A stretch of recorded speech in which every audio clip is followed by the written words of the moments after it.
Hello, I'm attorney Louis Haskell, and about a month ago, I made a video about the possibility or improbability, really, of 4,850 Laotians with final orders of removal being deported back to Laos. I made some recommendations about what these 4,850 people should be doing to protect themselves just in case.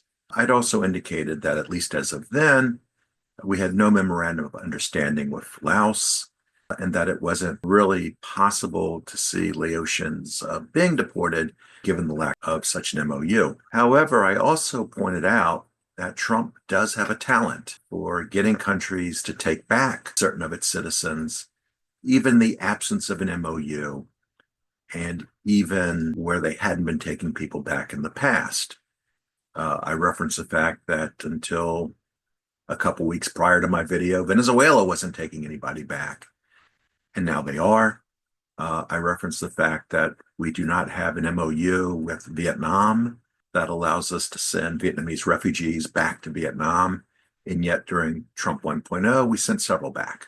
There's no good cause for complacency on the part of these folks, and that there's always a risk that the Trump administration will find a way to get Laos to take some people back. A couple weeks after I made that video, I learned that there was a draft circulating the State Department to put Laos on what they were calling an orange list, which would significantly restrict visa issuance in Laos so that many fewer Laotians would be allowed to come to the United States than had been in the past. And while the memo is couched in terms of the quality of data in Laos and the other countries on the list, and the willingness of these governments to share information with the United States, it's pretty well understood that this is leverage for getting greater cooperation from the countries on the list, in particular Laos, to start taking back some of their people. And almost immediately, really a few days later, I started seeing posts, comments on my first video indicating that a Hmong woman had been deported back to Laos. And really not even back to Laos. She was actually born in Thailand. And this is an issue that comes up a lot, and it's pretty well, the people who were born in the refugee camps in Thailand are generally considered to be nationals or citizens, really, of the countries that their parents are from. Thailand, as a general rule, does not recognize these people as Thai citizens. And as a general rule, the countries that they came from do recognize them as citizens of their country, although a lot of them were slow to recognize them as individuals.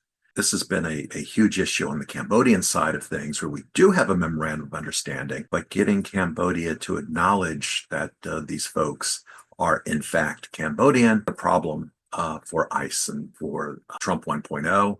No doubt during Trump 2.0. Did see a brief period of time where Cambodia was taking back a fair number of people, and then that slowed down, not to zero, but it did slow down.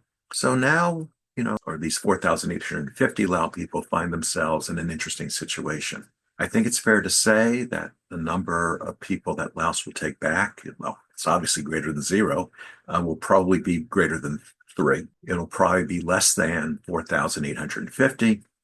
And where in between is frankly anybody's guess.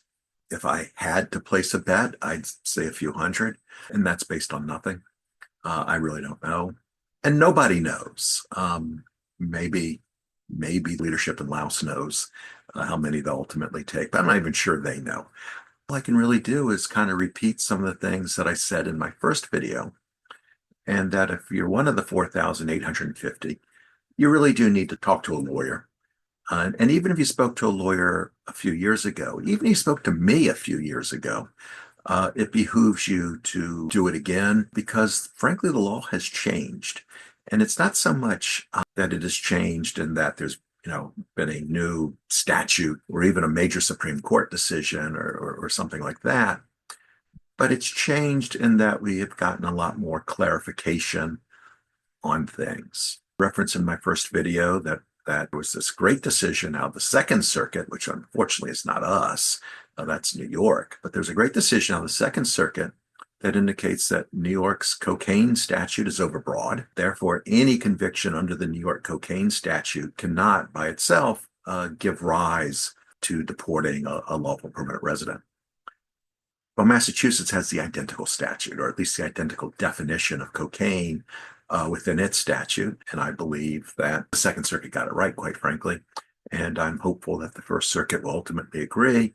And that would mean that anybody who got deported based on a Massachusetts cocaine violation, or got a final order of removal based on a Massachusetts cocaine violation, has a very good argument that order was error, and that they should be allowed to reopen their case and get that order removed. Now, unfortunately, we recently had a rather awful First Circuit decision that it indicates that getting these cases reopened may not be as easy as it was. But I think in cases it's still doable. And I think that there are right ways of going about it. Especially if the case was last adjudicated by the immigration court and not the Board of Immigration Appeals, which is specifically what that First Circuit decision was related to. But that's, kind of wonky on you.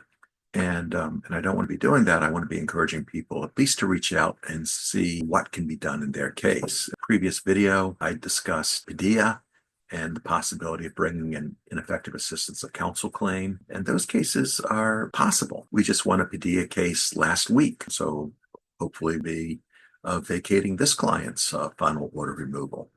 Now, he was not Laotian, but the idea is the same. In the late 90s, early 2000s, the conventional wisdom among criminal defense attorneys was that if you did not go to jail, there was no immigration consequence. And that's just simply not true. And what is more, back in those days, criminal defense lawyers really didn't know very much about immigration law and immigration consequences of crimes, and really weren't advising clients about them. And a lot of states, thankfully, including Massachusetts, have made Padilla retroactive, in our case to April 1, 1997. There's a lot of opportunity in the Padilla space to reopen a criminal case and get it vacated. And now, because of this recent First Circuit decision, we have to be very careful about what we do after that. But there's an opportunity there. If there's a removal on your head, there's now significantly more cause to be fearful than there was even a month ago when I made my first video. A lot of the comments on my first video, are kind of, what are you on? Where is this going? Is he really going to deport everybody and whatever? And look, I have no greater insight than anybody else on this. I already gave my prediction, which is hardly worth listening to. I said nothing, but really just kind of on the experienced Cambodian side. I expect it to look something akin to that. More people are going to go, and we can all just speculate on who the unlucky few, maybe the unlucky many are going to be. But the best thing to do is just to protect yourself. And if we can be of assistance in doing that, then by all means, reach out. Interestingly enough, I have had a few people reach out based on the first video, mostly from the Midwest, and I think one from Colorado. So other than give advice, we really haven't been able to be so helpful. But still, you're welcome to reach out. And if we can help, great. And if we can advise, we can do that too. Till then, just kind of keep yourself safe.